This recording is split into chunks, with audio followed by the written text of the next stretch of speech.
to Center Circle Podcast, your complement to everything UPSL Georgia Premier Division. Larry Weber, Andre Bomar, how are we doing today?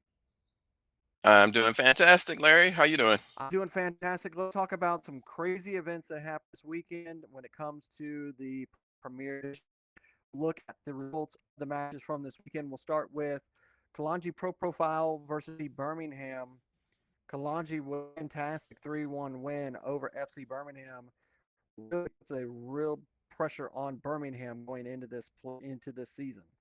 Yeah, I mean this is what I was talking about the previous week about Pro Profile. This is a team that I feel if they are focused and they have their best players arriving at the game, they're the best team in the division. I strongly believe that. And I think that was a little bit of the success of the game this past weekend against FC Birmingham. I think they were clicking on all cylinders. Came in and defeated them 3-1. But on the flip side, FC Birmingham second loss in a row, somewhat of a heavy loss, and you start to wonder and get a little afraid for FC Birmingham when it comes to the playoff picture. I don't think there's going to be a question about relegation or anything like that, but this is a very slow start for them. So it remains to be seen, can Coach Goldfarb turn these things around for them. I'm not sure what the issue is with FC Birmingham right now because they got Luke Sexton back, and I mean, excuse me, they got some of their players back rather, and it remains to be seen, can they gel? Can Coach Goldfarb get the best out of them coming up there? So I don't know. I don't know. Let's see what happens over Yeah, the coming weeks. we know that they're missing their captain last season, but Yes. we also know that they have a lot of the same names. We expect Cosmos Azuru in goal to be a wall back there, to be a fortress for FC Birmingham, and we've seen a lot of goals in these first two matches. And they had a slow start in the spring. We'll see if that continues here. We'll see if Coach Goldfarb can get it turned around and get them hopefully back into the playoffs where they want to be. So that'll move on to the next round. Vino Tinto, Atlanta Rovers. Atlanta Rovers with another fantastic goal scoring 2-0. That is the name that you just brought up. Luke Sexton back Yeah. on the scene, I was scored a thinking goal ahead. for, yeah, he was scored a goal for Atlanta Rovers coach Ayub. He's got to be feeling good about that result. Yeah, yeah. I think Atlanta Rovers. That's a team we're going to keep a close eye on.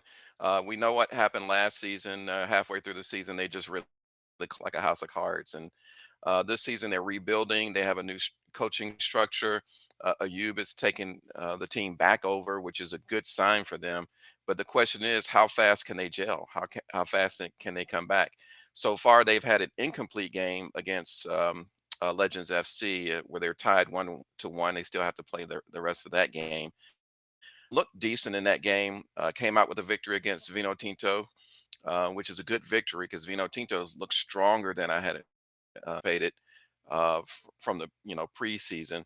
And so a 2-0 victory is a good start for them as they go into the coming weeks. So uh, I say cautiously optimistic to see a return to the stage where they were 2 seasons ago, winning regional cups and threatening in the regular season for the title. So we'll see. We'll see if that comes to fruition. Yeah, and they had a great win in the first week against FC Birmingham. So we'll see how Vino Tinto bounces back in week three. That takes us to the next match, which is North Georgia losing to SSL 1-0. This was a surprise for us. We really thought going into this match with Division 1 SSL in that they wouldn't be as good as they are so far. They kind of surprised North Georgia United. Yeah, I think some of our today ASMG, even their promotion from SSL is somewhat of a surprise. So having them come in and win this game against North Georgia 1-0 was somewhat of a shock, I think, because North Georgia I'd expect to win that game. I wanted to see if they could build on the success from last season and do a little bit better in the playoffs. But yeah, this is a for North Georgia coming up, and you know they lost Sean McKeever to Pro Profile, and you know they've lost that attacking edge, I would say. Yeah.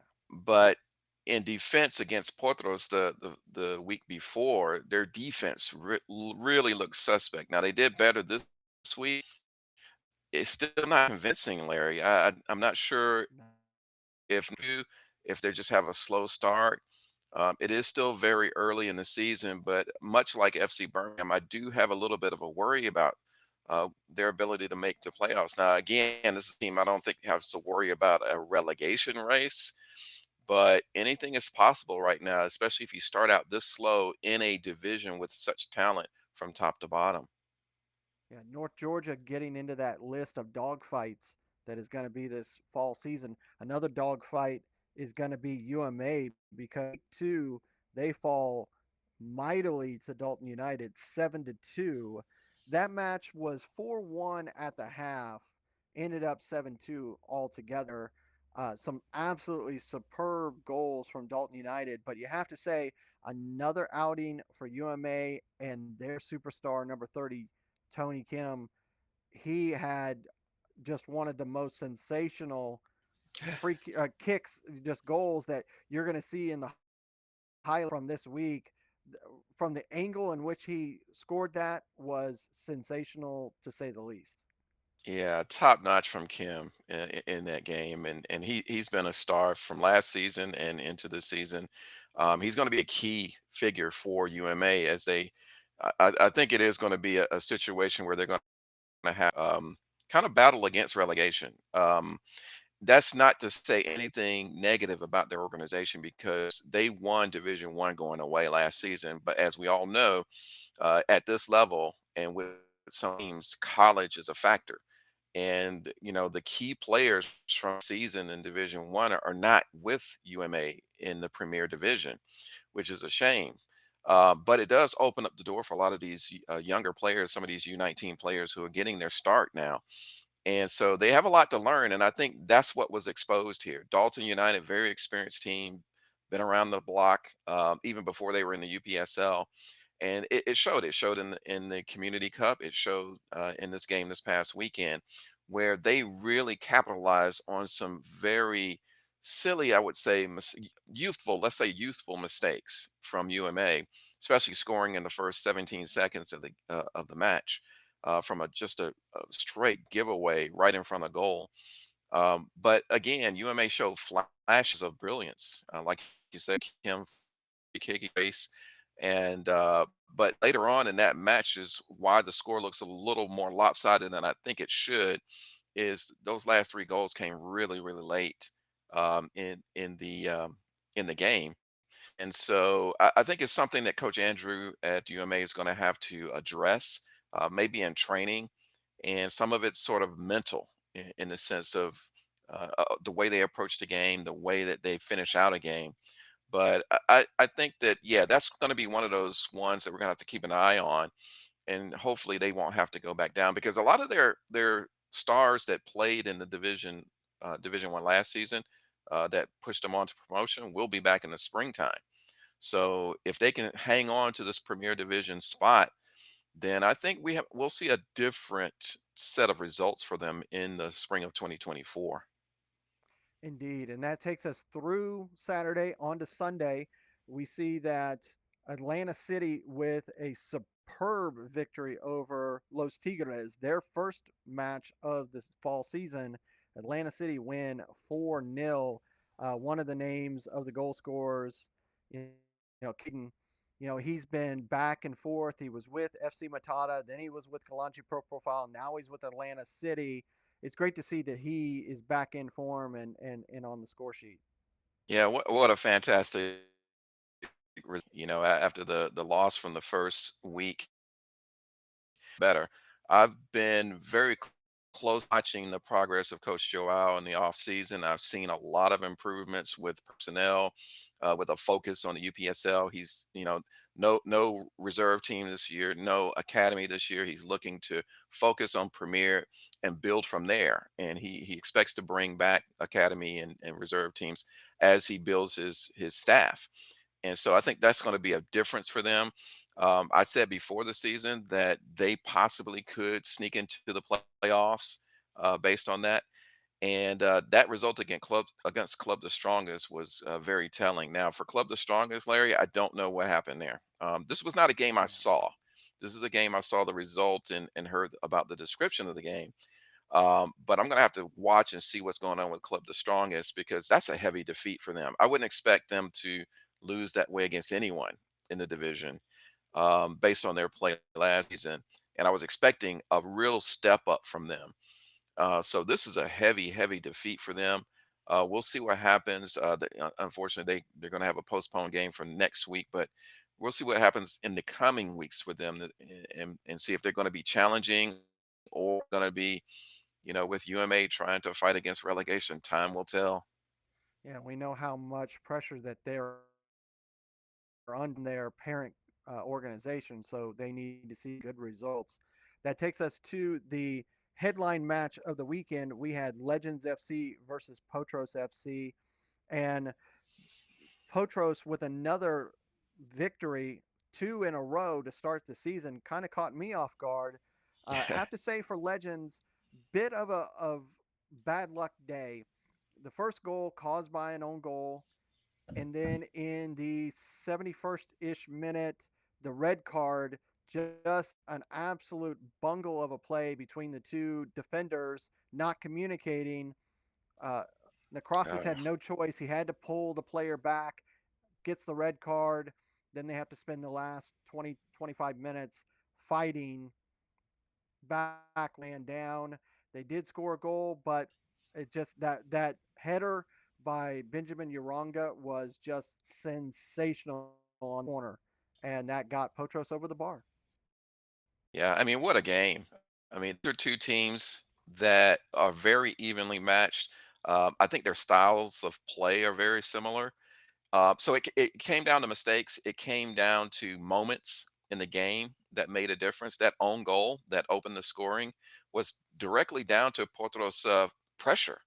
It was a mistake from right in front of the goal where the defender was trying to call. There wasn't a lot of. It looks like it wasn't a lot of communication between the goalkeeper and the defender, and he was trying to deflect that ball out and it deflected right into his own net. But it came from the pressure there. They did manage to equalize with a fantastic free kick from long range from Noriel. But again, like you mentioned, the red card incident where the Porto's player was, I forget who it was splitting the defenders. The two defenders seemed to be asleep a little bit. The ball, they had plenty of time to react to the ball and act on it, but they seemed to think that each other was going to address the clearance of the ball, and meanwhile the Porto's players was streaking right between them. And in a fit of panic, I think the defender for Legends grabbed him to keep him from breaking through one on one with the goalkeeper right in front of the referee. Red card, and that possibly was a factor in the score staying 2-1 because it could have been a different game if both teams had stayed at 11 players, but Legends made it tough on themselves to finish out that game with 10 men against a very organized Portos team, and here we are. Portos 6 points from six early on in the season puts them in a fantastic position as they look forward to challenging not only for a playoff spot, but hey, who knows? Challenge. Yeah, it's really surprising, and you could really see that Legends. It really came down to that defensive line not communicating really well. Coach Wozniak's going to have to work on that, get those boys ready for the next week because they'll have another challenge, and it's going to for them. It's another dogfight team. A couple of those teams this fall, they're going to fight for every position that they get. That takes us over to the table. As of right now, Dalton United still on the top of the table. Until you can beat them, that's where they're going to stay. Good result for Potros. They jump high up to third place, right there, tied with Dalton and SSL. Atlanta Rovers right on their heels. Now, we do know that that 4 points is a little misleading because that first match between Atlanta Rovers and Legends ended at halftime 1-1. That game still needs to be played in its second half so that that game can be fulfilled in its entirety. Atlanta Rovers could end up getting an extra 2 points. They could end up losing through all, a point completely. We'll find out on that second half of that match when it gets rescheduled.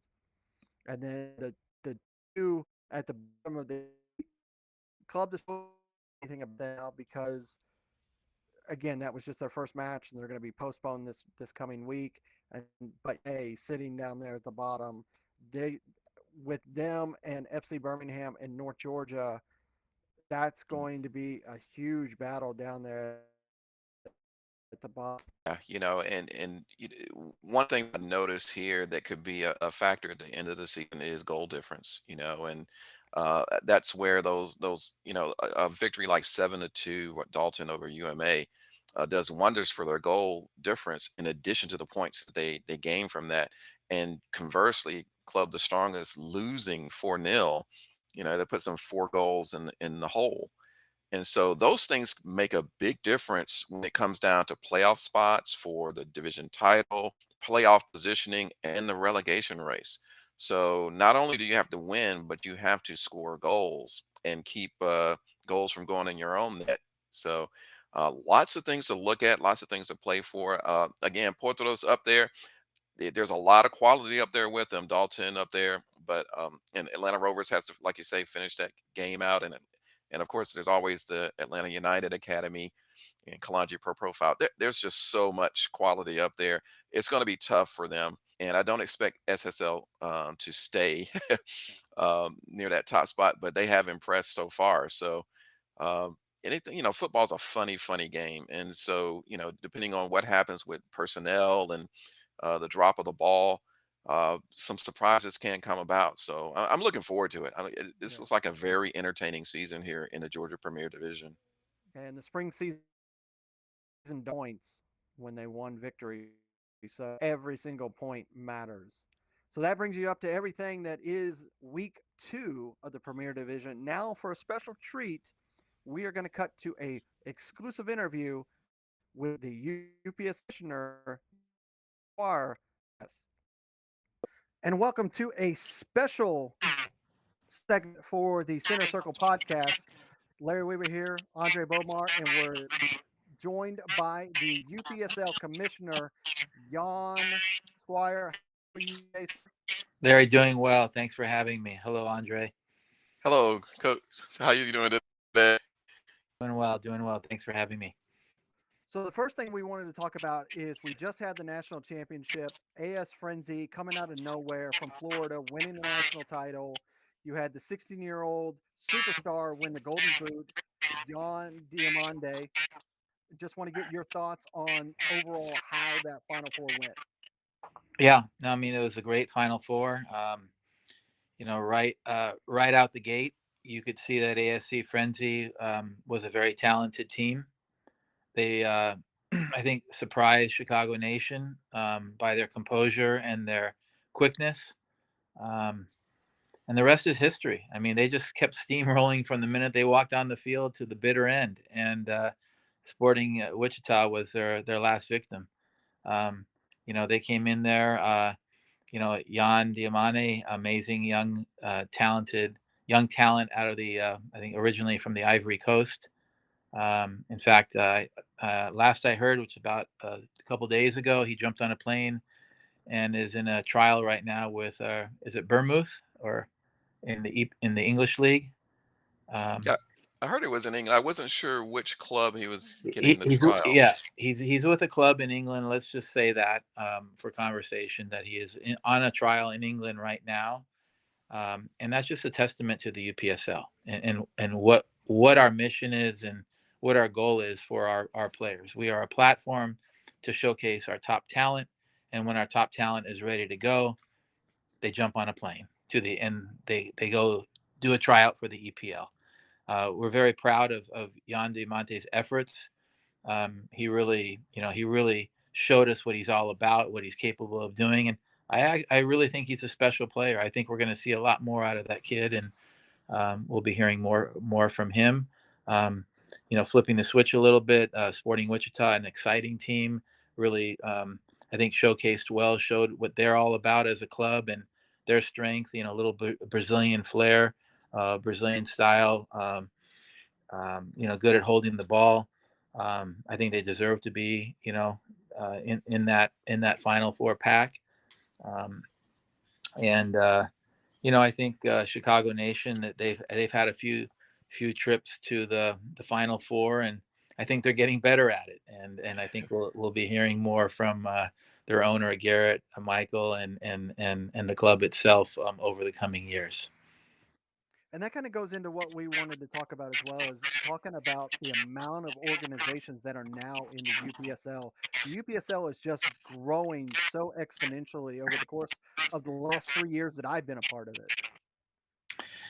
Yeah, I mean it's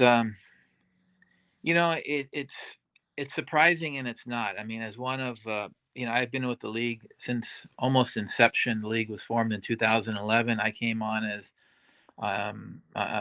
I signed up in 2013 and have been commissioner since, and have played that role since 2013. And my role, my focus has been expansion.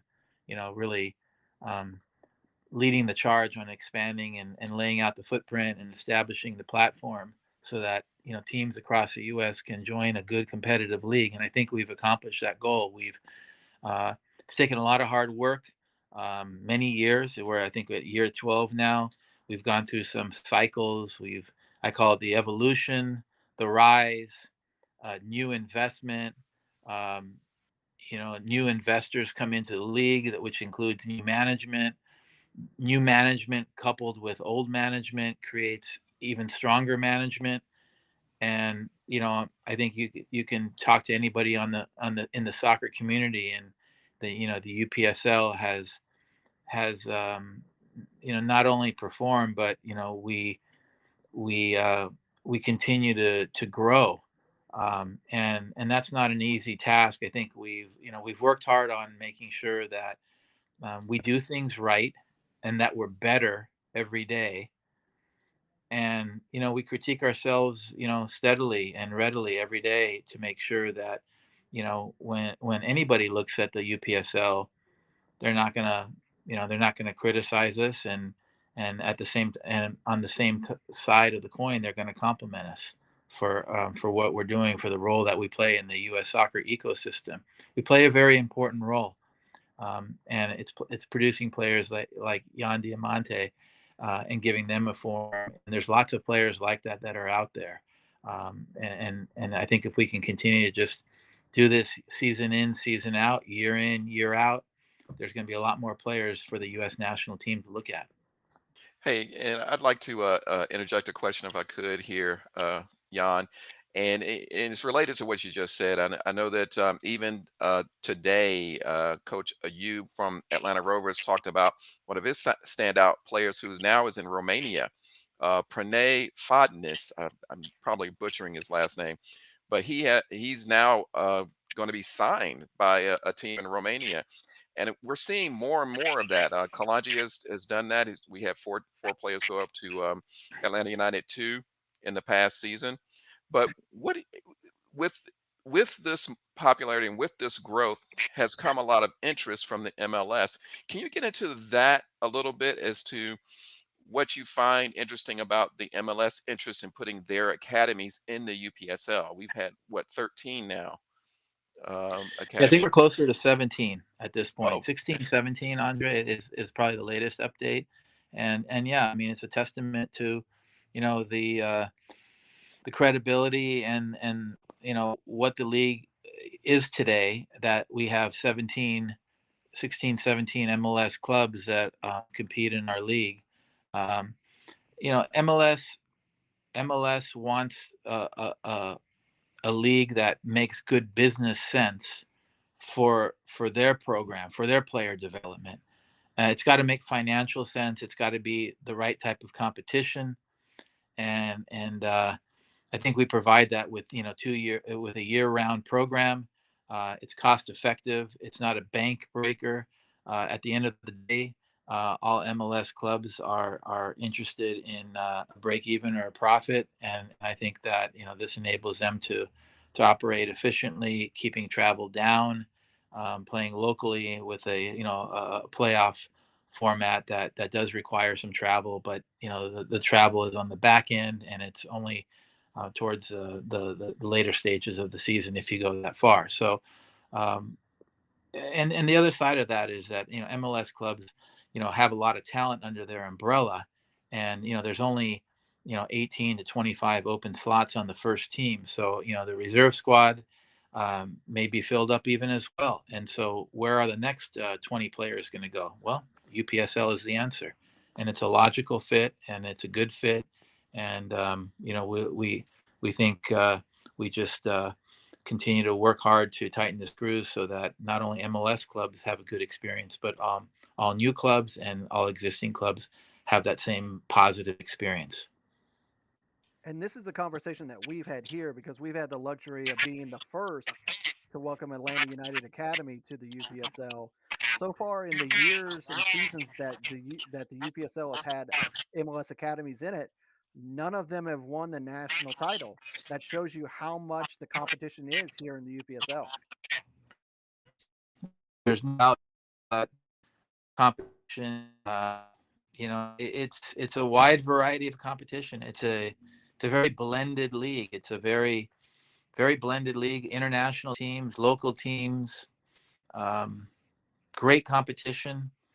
Um, the level has increased over the years. I can vouch for that. Watching the league very closely develop from a competition standpoint, it's a different league than it was 10 years ago. So we really we take pride in making sure our competition continues to develop each year. Oh, we lost them. Oh,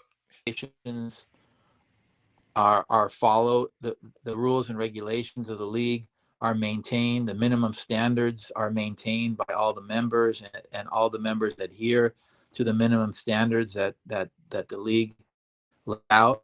I think it's not just about competition. There's a formula, and we have to have a balancing act, which includes competition. Yeah, and one of the things that has really been growing in the UPSL in the last few seasons has been the women's side of the game. Can you talk a little bit on how that is developing around the nation? Well, the women's soccer is just huge. It's like men's soccer. It's just continuing to grow. And um, the calendar in the United States on women's soccer has always been like a May to June calendar. And I would say the UPSL, we look at that calendar a little differently. We like to believe that women like to play soccer year round, and not every female player is a collegiate player. So we've done some piloting around the country. Southern California is a good example. We've pretty much run our women's newly launched women's division year round. We have a great conference manager, Katie Hogan, here, who's done a fantastic job on building out the conference. I think we're up to like 10, 12 teams in Southern California, um, plus or minus. Uh, and again, year round is very important. If players want to get better, they got to play year round. And there are a lot of female players that do want to play year round and are not stuck to a college quote unquote schedule. So um, I think the goal right now is to continue to do something very similar to what we've done on the men's side: is work daily, diligently, fine tune daily, populate. When I say populate the table with teams, with quality clubs that are at the same level, that have the same goals, that want to adhere to minimum standard requirements that we set at a level, and have the financial wherewithal to play at this level as well. And I think that's where we are today. And I think that if we keep doing what we've been doing on the women's side, let's just say 5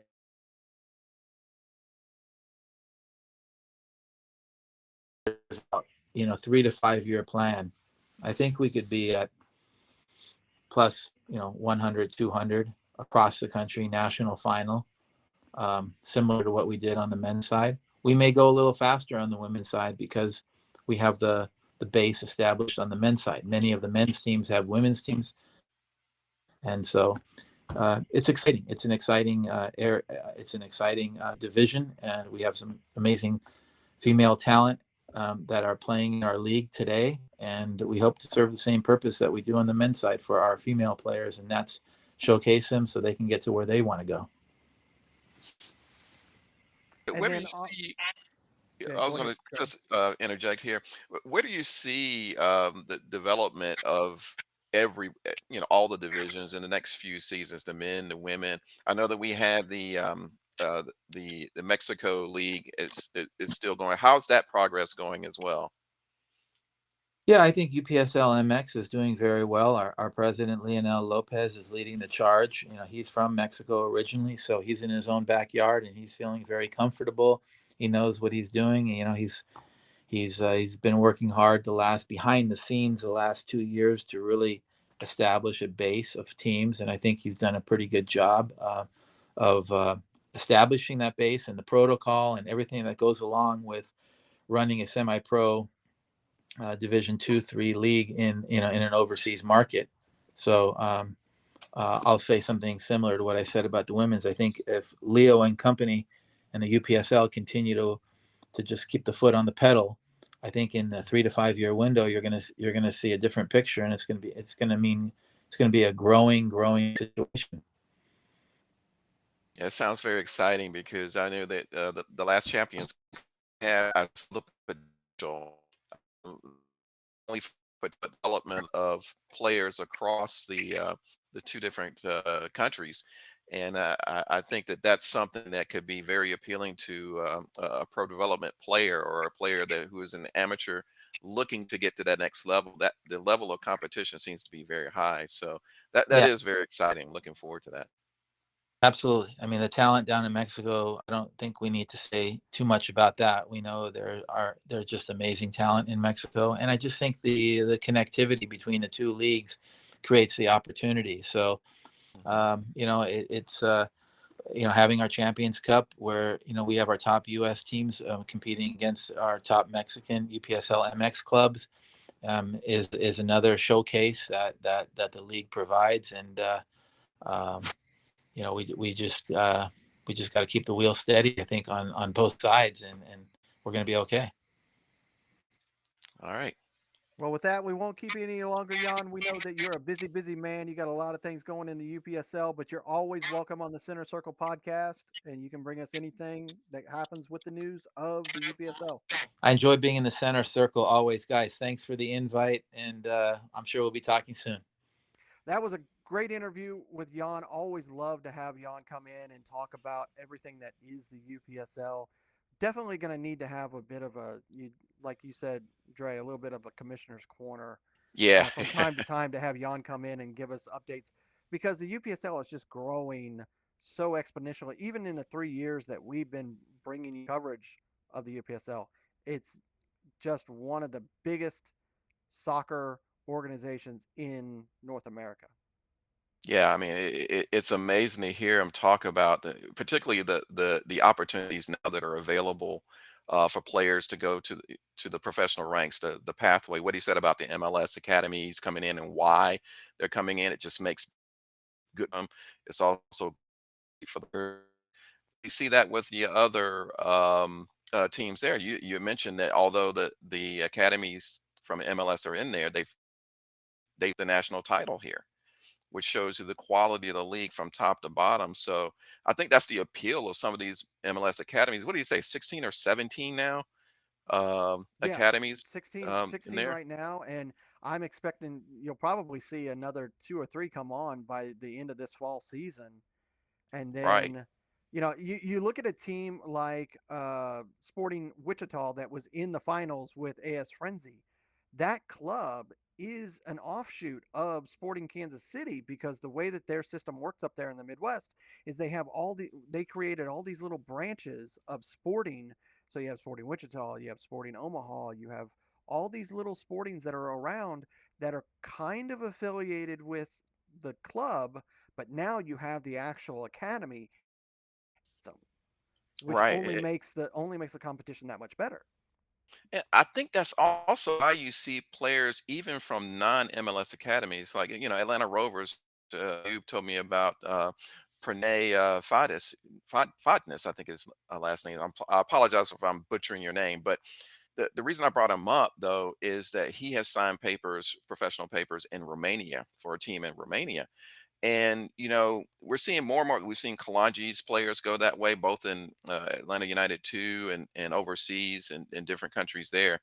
But I think it's because of the quality of competition, top to bottom. These players are not only getting better and finding their way, that pathway to the top, but it's also helped the individual teams produce on a regular basis this quality, and that's what's attracting these MLS academies. And it was great to that, and how that's going to keep on expanding. And even with the women's division, they're following the pattern of the men. And so it'll be interesting to see how that continues to develop. But it's exciting to see the growth of the UPSL in that fashion. Yeah, and I think that is one of the opportunities that the UPSL can really dig in on, and that's on the women's side because for the women, if you don't go to college, your career is pretty much over, and there are so few opportunities college wise for the amount of players that we have here in the US. This gives an opportunity for those girls to shine because I know of so many players over my career in soccer that just never got to fulfill their dream because the opportunity wasn't there.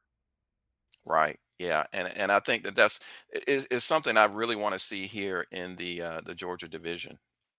Is the women's division. We did have the regional cup for the women here. It's sort of a slower start for us as I think a lot of the teams have college that are dedicated to their colleges first. And so the transition, I think, over to a pro is a slower process in Georgia. But I think Steam now, I'm getting a lot of questions. I'm getting a lot of inquiries from teams about what the women might be planning for 2024. And so there's going to be a lot of discussion about that, a lot of structure that's put in place for that. But it's good to hear that, particularly California and different places that Jan mentioned, that these things are getting better, and that he foresees a faster progression than even the men, because now there's a structure and a pattern to follow that the men had set up. So that'll be interesting. And one other thing too, Larry, the what he said about Mexico. They Yeah. continue to develop the divisions down there, which is great for Mexico because their professional league is a little bit in disarray. And so the UPSL is bringing about another structure there that's helping a lot, the enormous amount of talent they have in Mexico to organize itself.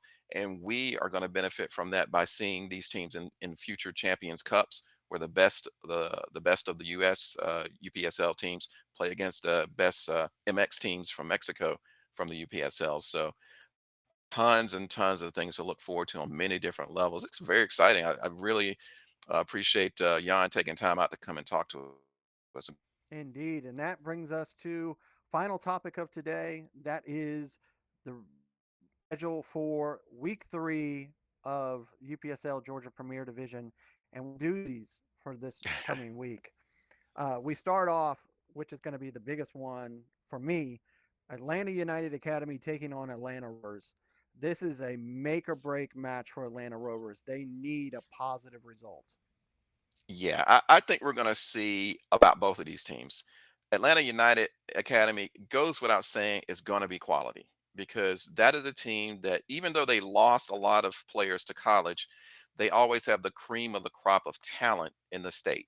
Everybody wants to play for Atlanta United. It's the Bars jersey. And so, but the question is, how fast can this new talent gel against some very high profile teams already in the UPSL that have been together for a while? This game, I think, is going to show us one way or another what's going on with both of them. And so that I look to that one with very much a lot of anticipation, just to see what's going to happen. And then the match that we're going to bring you on Saturday, the Kalanji Derby, Yeah. SC versus Kalanji Pro SL being an offshoot of Kalanji Pro Profile. right now, Kalanji's on the outside looking in. They need a result. Yeah, that first weekend against Dalton United has damaged them a little bit because at the top, dropping points is a big deal. And they bounced back with a great win against FC Birmingham with that 3-1 victory, but uh, it could be a situation where they may need to win out to really look at the division title. I mean, they're safely and going to be safely in the playoffs. I have no doubt about that, but it all depends on if they can, focus themselves and play to compete against the likes of Atlanta United and Atlanta Rovers and Dalton and teams like that. So SSL, they they're the Cinderellas a little bit. They promoted from Division One, but this is a derby game, as you mentioned, and these are also players that are a part of the Sanji Academy as pro profile. So they have a point to prove. These guys want to show up pro profile. So this isn't a situation where it's brother playing with brother and everybody's nice and smiley. They're going to be fiercely fighting each other and they want to win. And so that's going to make for a very entertaining game. I'm glad we're doing the game. So, but my prediction would be, of course, a pro profile victory. But again, derby games have a tendency to create some surprises, and that would be if SSL got something out of this match.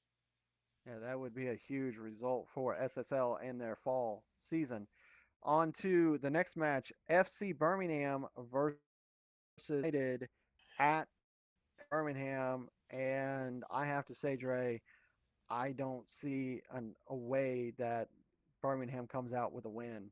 I really worry for them going down three in a row. Yeah, that would be devastating, Larry. I think Dalton United are already hitting on all cylinders, and FC Birmingham aren't hitting on any cylinders right now. Again, the plus that FC Birmingham have is Coach Goldfarb, a coach with enormous amount of experience. I'm sure he's been in situations like this before, but this is a tall mountain to climb for them. Another plus is that they are at home, and so that could be are in their pocket as far as approaching this game. But they have talent. I mean, we've seen it. This is largely a similar team to last season that made the playoffs. So, can turn it around. But boy, it's going to be interesting to see what happens with FC Birmingham because if they drop another 3 points, you start to then worry about them making the playoffs. And Yeah. Well, you know, you start to get that bad R word in your mouth. You start to get that relegation, and you don't want yeah, that. yeah, yeah. And I think the reason why you say that, and I agree with you, is that there's so much talent all Yeah. around them. And so, in points like this, then forget about playoffs. You got to start thinking about survival. And at that point, so this is an extremely important game for them.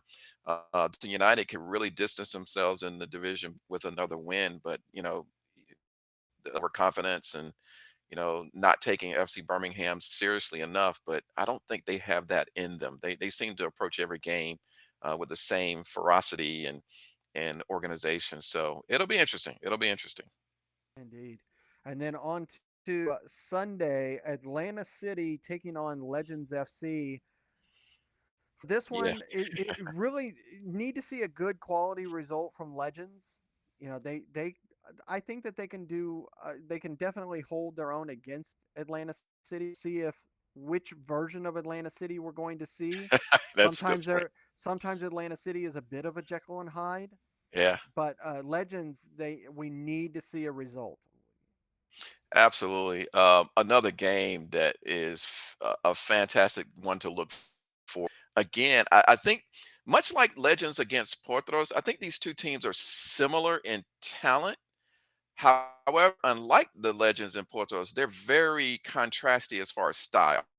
Atlanta City relies on a lot of speed, individual flair of players, so it's a pretty team to watch play. Legends, short passes, very organized. So it's a contrast in styles. But Atlanta City, man, the way they dismantled Club the Strongest last week, I think that should put a little bit of fear in the hearts of those in Legends because Legends, their their Achilles heel the past week and even in the first week is a little bit on the side of mistakes. Lack of concentration, things of that nature. And against a speed flair team like Atlanta City, that can be a devastating thing, as Club the Strongest found out. So, um, almost, you know, I almost want to call a draw on this as far as a prediction, but a lot depends on mistakes and the mentality of these individual teams coming into match. So it's kind of up in the air as far as my mind is thinking. I think if Coach Wozniak was going into this thinking that he was going to get a draw, I think he would consider that a win because they really need to get a point on the board for them.